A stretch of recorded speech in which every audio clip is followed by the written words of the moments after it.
A paz do nosso Senhor Jesus seja com todos vocês, meus irmãos. Meu nome é Maria Simões, eu tenho 44 anos e agora, no dia 16 de dezembro de 2011, eu completo 5 anos que tive um encontro com o Senhor Jesus que mudou totalmente a minha vida. Eu resolvi gravar esse vídeo para falar de um assunto que já não é tão novo, né? Na internet. Nós temos vários vídeos no YouTube, alguns sites de outros irmãos que já foram acordados para a realidade, têm tratado deste assunto, mas eu nunca vi nenhuma mulher falando desse assunto, nenhuma mulher de Deus tratando desse assunto. E movido e tocado pelo Espírito Santo, eu resolvi falar e trazer a verdade para vocês. Porém, é extremamente necessário que seja verdadeiramente abordado, e trata-se do dízimo, né? Dízimo que envolve não só a prática atual que as religiões estão fazendo, e aí envolve também o sentido da lei, né?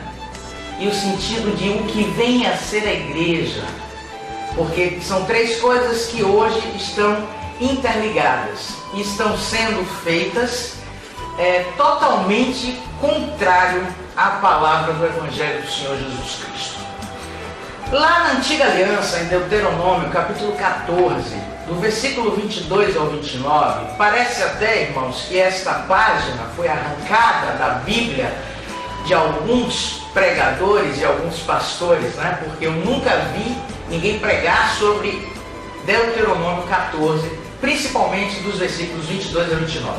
Lá há uma descrição absolutamente clara do que é o dízimo, para que ele foi instituído, quem poderia receber esse dízimo, para quem ele era destinado e quando ele deveria ser feito e de que forma ele deveria ser feito.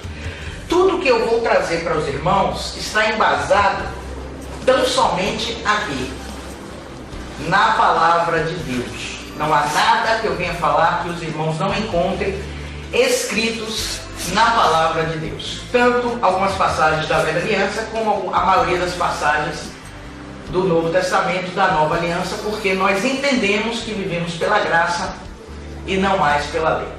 Bom, nesse capítulo 14 do livro de Deuteronômio, dos versículos 22 a 29, está escrito que o dízimo sempre foi alimento. O dízimo foi instituído por Deus para que fosse entregue aos levitas, ou seja, os descendentes da tribo de Levi, e tão somente os descendentes da tribo de Levi, as primícias dos seus rebanhos, das ovelhas, das vacas, e o melhor do grão, de qualquer grão que eles plantassem, para que os levitas, os estrangeiros, as viúvas e os órfãos tivessem como se manter. Então, o dízimo nunca foi dinheiro. Eu vou fazer algumas paradas para explicar algumas coisas de um assunto para o outro. Por exemplo, alguém pode agora estar falando, mas hoje nós não podemos ofertar alimentos, tem que ser dinheiro, porque dinheiro não existia naquela época.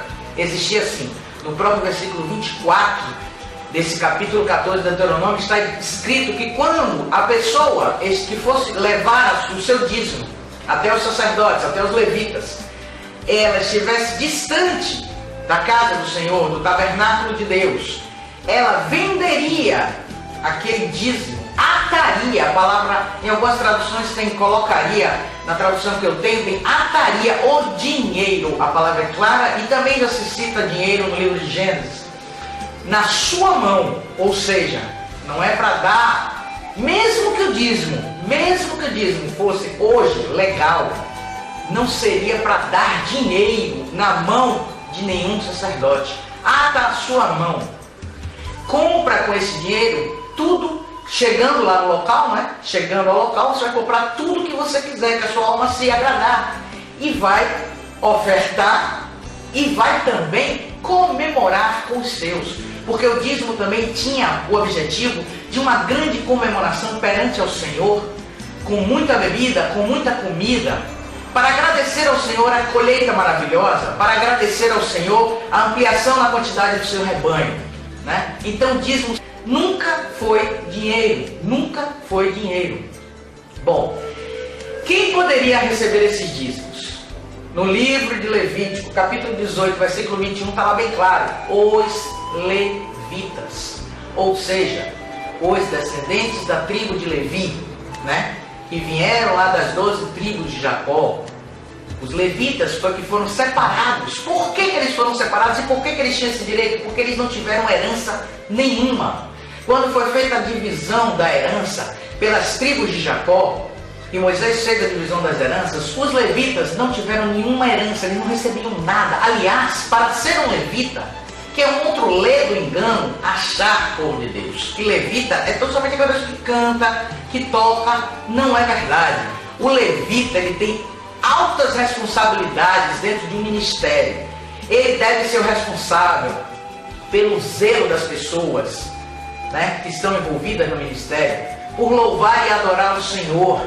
Não é só, eu canto, eu toco, eu sou levita. Não. Eles têm que cuidar das coisas do Senhor.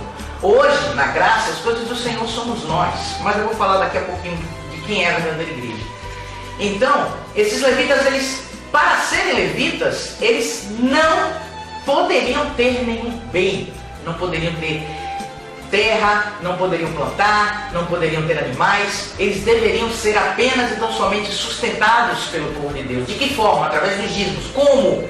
Sustentados em alimentos e vestes. E não mais do que isso. Eles não eram sustentados nos seus desejos pessoais, materiais, como nós vemos hoje. Mas daqui a pouquinho a gente vai falar disso também. Então, o dízimo que foi instituído pelo Senhor na antiga aliança, está no livro da lei, era um preceito cerimonial, uma lei que fazia parte das leis cerimoniais.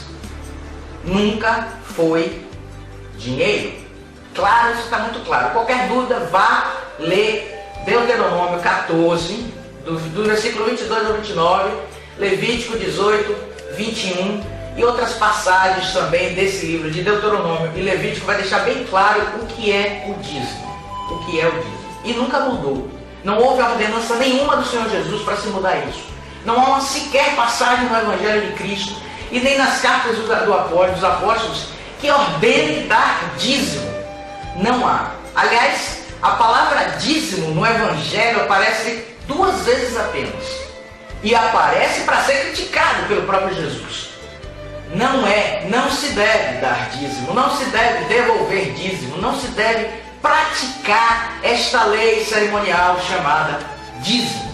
Por quê? Porque nós vivemos pela graça, nós não vivemos mais pela lei. Eu acho muito engraçado que muitas denominações hoje, aliás, em sua grande maioria porque nós falamos hoje de 150 milhões de cristãos evangélicos declarados no último censo do IBGE. Então, 150 milhões, quando a gente vê que a maioria está frequentando denominações, a maioria está dizimando, é porque a maioria não conhece a verdade. Não conhece por 2 motivos. Primeiro, porque não busca do Senhor o verdadeiro conhecimento daquele único capaz de ensinar verdadeiramente, que é o Espírito Santo de Deus. Ele está disponível para quem quiser recebê-lo. A palavra do Senhor diz que Deus dá o Espírito Santo a quem o obedece.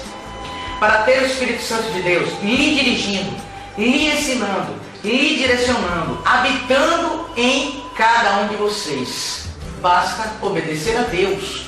Assim como Jesus falou, se querem ser meus discípulos, permaneçam na minha palavra. E aí conhecereis a verdade, e a verdade vos libertará. Não é somente um texto solto que dá a interpretação total e verdadeira do contexto. É o contrário.